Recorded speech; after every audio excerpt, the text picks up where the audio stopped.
Is peculiar. You know, I really don't believe in a thing called chance. Coincidence, yes, where things come together perfectly, but chance, I don't.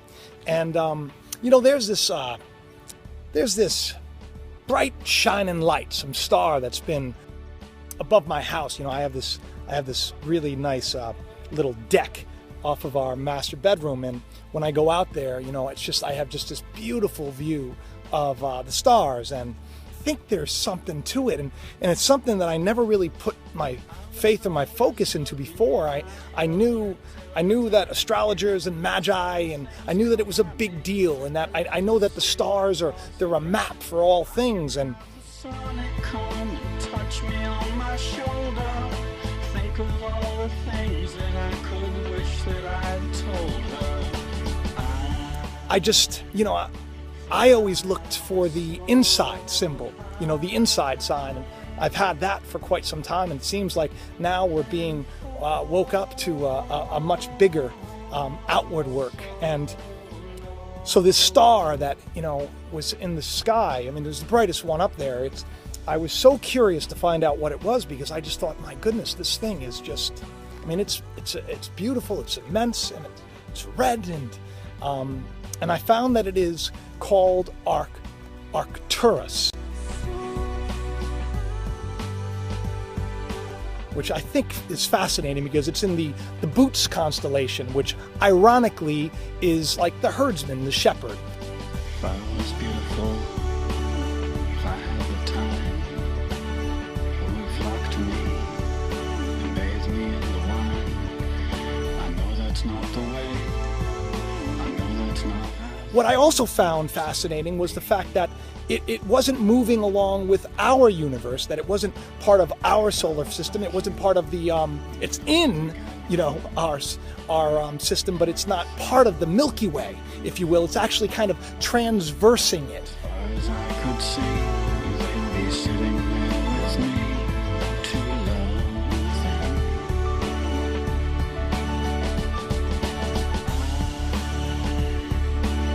them. And moving across it and getting closer, which is why it's getting brighter in the sky.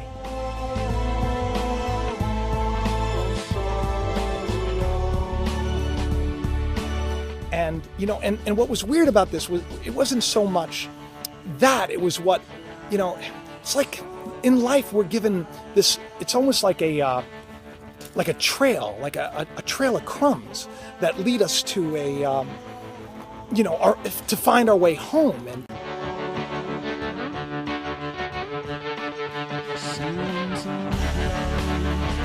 I've been using these crumbs. I've been and I've been following them. So when I'm inspired to look something up, if something keeps coming at me, I search into it. And what I found was somehow this tied into Revelation. And so, of course, I found the passage where it says, you know, there will be a sign in heaven. A woman will, you know, travail and birth with a child, and it speaks of a dragon, and it speaks of her being clothed with the sun, and that the moon is at her feet.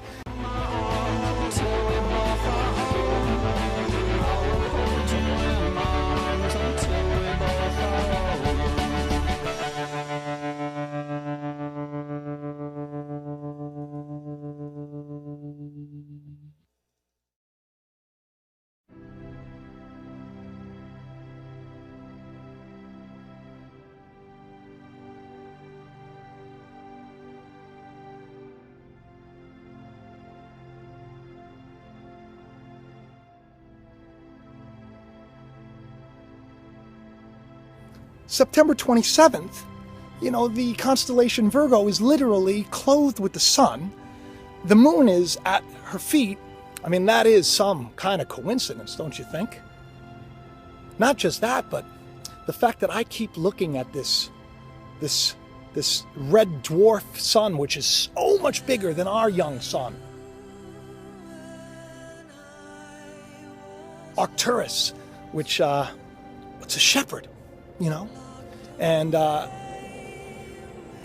while this Virgo, the maid in heaven, the woman in heaven, gives birth to Jupiter, Like literally Jupiter 9 months earlier enters the constellation of Virgo, and 9 months later is birthed. Now what does this all mean? I mean, does this mean that, we can expect a planet Nibiru to come here as they will? Is it Arcturus? Is it in that system? Is that what we're going to find? Because they're already saying that, it probably has planets that can sustain life surrounding it. Is that it? I don't know. But I will tell you what is. Something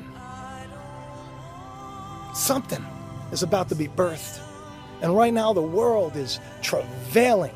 It's travailing, It's having these birth pangs, and I'll tell you, when a pregnancy, when it nears its end, those birth pangs, they're tough, man. Scary times. And that woman is about to give birth, A woman is always a symbol of man's intellect, or their sense of being, That woman, that intellect, it's travailing. It's like, oh, I never think I'm going to be free. Just kill me already. And then guess what happens? A child is born. And the pain of that woman is gone. So a lot of you that are watching today and that are interested in this subject, there's a reason you're interested in it. Because change on a major scale is coming spiritually within. A lot of people are already waking up, And there's this great proverb that says, if the first fruits be holy, everything is holy. It's kind of like that 100th monkey, as they will, that theory where, once 100 monkeys can do and perform a task a certain way, then all the monkeys come together. So if that first fruit wakes up, and all of us first fruiters, if you will, all of us, this remnant wakes up, and we wake up and we start loving, and we start shining, and we start showing the world that we are more and there is more.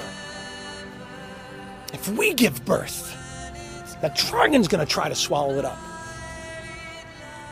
Just like it is up there in the stars. But the good news is, it's all good in the end. I love you all. Do me a favor. Please subscribe. It means so much to me. And comment. Let me know what you thought about it. And